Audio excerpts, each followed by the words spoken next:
It's a funny thing, the things you get interested in when you become an old man. We had borrowed a carpet shampooer a couple of weeks ago, and it was so much fun. So as soon as that carpet shampooer went on sale, and it was like half price, we ran out and bought one. And I just assembled it, and as part of getting this house ready for pictures, we're going to give it a run through the house. But here it is. This is a Hoover carpet shampooer.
The last time we ran a carpet shampooer was a few weeks ago, maybe a month or two.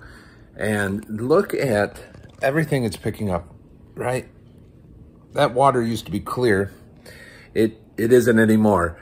And that's with, I've got 2 robots running every day, and we run the heavy cleaner, the big cleaner, once a week.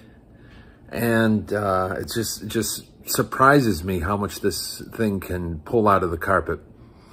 Now, the way we're running it is first my wife runs the big vacuum, and then I take this and I do a wash, I guess it is. So that puts the soap on the carpet, and then I vacuum that up 3 times. And then I'll do a rinse, vacuum that up 3 times, and then another rinse, vacuum that up 3 times. And you can only do small sections of the carpet at a time. So it takes quite a while. But the amount of dirt it's pulling out is just surprising.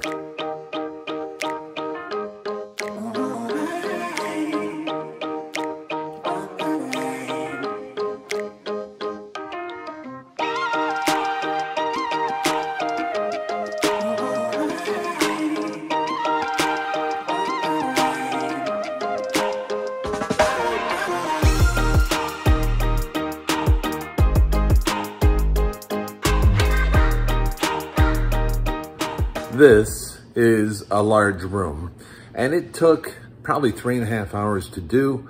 Dumped the tank 6 or 7 times, probably went through 24 ounces of the carpet shampoo material. But the carpet looks pretty good now.